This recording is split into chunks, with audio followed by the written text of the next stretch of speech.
cannot run Nairobi just as an entity at the top. You must step it down into boroughs. We must have Nairobi North, East, West, and South to begin with, you know, and later even go further lower.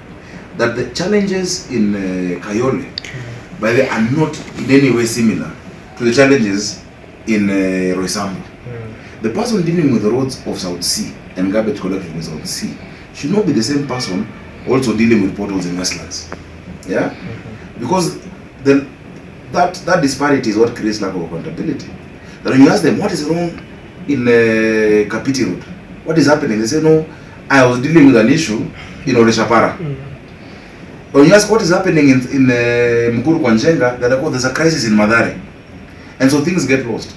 But once you've agreed that this is your area, these 3 constituencies, what do you require? This is the budget. We've gone through it properly. I've given you the resources to do it. If tomorrow I come and I find a garbage dump there, then you have no excuse.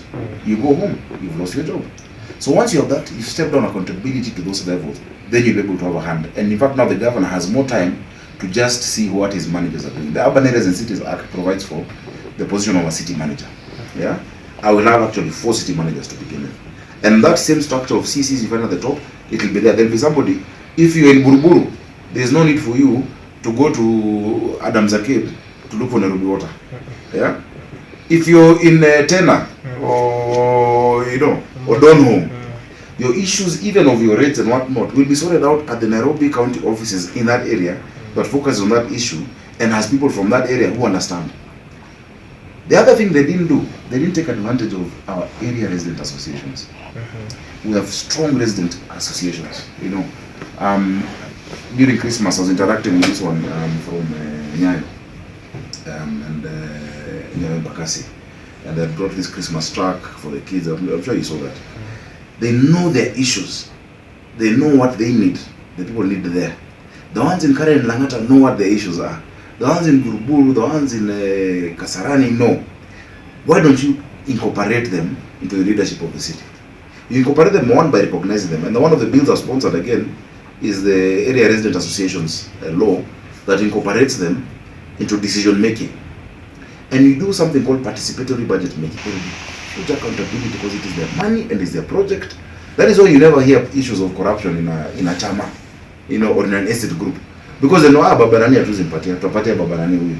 That level of accountability makes people now participate and they'll feel that they own their city. I am not coming with a magic wand to solve Nairobi problems. I want to use the best of the people of Nairobi, their own enterprise, their own ideas to do it. And we'll do it together. My work as a governor will just be as a facilitator and to make sure we have the resources and the accountability. If you look at our business community, they really want to participate. I was talking to some friends of mine, and they said in the area, even where they are in that sort of area, they would like to do the lighting and the roads, but they're being blocked by the county, and the county is not doing it.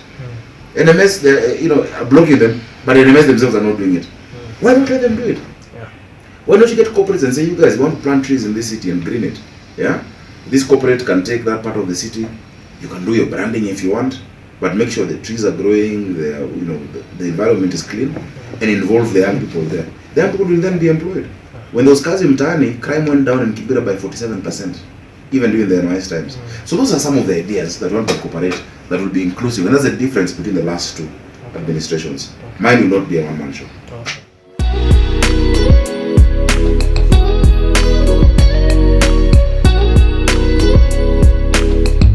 The person who I have seen really brings a different flavor into this leadership, and the person who I believe has the humility and has the capacity to deal with the economic issues that we are facing as a country today, the ability to calm things down, not to insult leaders. It's Musalia Mudavadi, and so that is why we started going around. As you said, in Nyeri, we went around and just trying to see what happens within his candidature. Of course, politics then being as dynamic as it is, then there are alignments and alignments. He will need to work with people.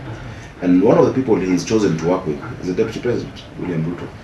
And when he explained why, for me it made a lot of sense, and I said it on Sunday, that the race is now being shaped to be about 2 issues.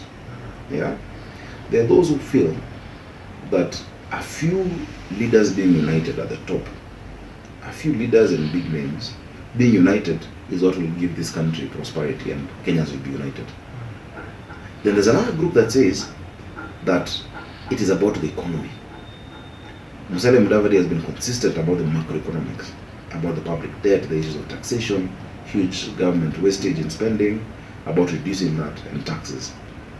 William Ruto has been very keen on the microeconomics, about the small businesses, the mamambogas, the kinyozi, the bottom-up theory of, bringing, growth starting from the small. And I ask people a question. When those post-election violence, the rich didn't fight, the middle class didn't fight. There was no war in South Sea, in Ngumo, in Kileleshwa, in Lavington, in Runda. It was at the bottom of the economic pyramid. Because the issue is economic. And so that is what we must address. Economic opportunities for all. So there's going to be one alliance that is about Azimio ya Umoja, yet we are not at war as a country. And whenever we've been at war, it's been because of those leaders of that coalition. And there'll be an alliance about the economy, saying Uchumi Kwanza. Let's focus on the economy first. And that is the difference that we'll make. So that is why they've come together. We've been discussing. Of course, it was highly guarded, and it still is in terms of the goings on. But now it is coming out in public. And I'm sure by the time this story comes out, they'll have done public meetings and rallies, etc. But beyond that, and this is a point that people don't understand, and which is why I was very happy even at that time, in as much as there was no talk of politics between them, when the Deputy President, William Ruto's daughter, was getting married, they invited all these leaders. Everyone shied away from going because of the intimidation and the fear of being associated with him. And Musalia Mudavadi went. I told him, look, politics is not an enmity. We cannot be in a country in 2022 where you're being told who you talk to, who you don't talk to. People have paid the ultimate price. People have died. People have been detained for our ability to associate, our freedom to express ourselves. And I said, let us not be allowed to be bullied as Kenyans. We can agree to disagree. Last evening I was sitting with Orengo and Amos Wako and people in Azimio, and we can talk and say, okay, on that I don't agree, but what is wrong with us talking? That people, if they see a phone call from someone, say, hey, don't call me on WhatsApp, because then I will see we are talking. We're going back to the more Kenya days. Yeah. That we're meeting, let's meet in a petrol station. No, I would never do that in this country. As a Kenyan, I would meet anyone, anywhere and talk with them. And I said, there's no political leprosy in this country. Kenyans should not be afraid to associate. We cannot have a country where you're known as a politician for who you hate. You're defined by who you hate and who you can't talk to, as opposed to for what you stand for. We cannot be a country where it is okay for us to be seen together at funerals, but it is frowned upon for us to be seen together at a wedding. What society are we building as a country? No, we should never go back.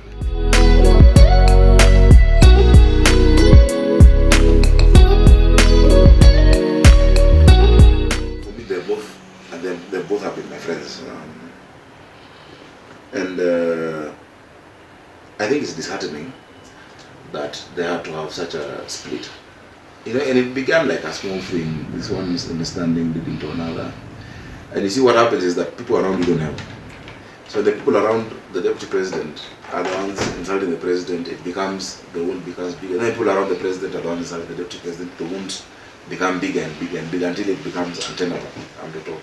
But if you drill down to it, you might find actually there's really no change. Because you can't say William Ruto is a bad man in the second term. Yet his character has not changed. If he was bad from the first time, And it means that he used him for politics to just win again.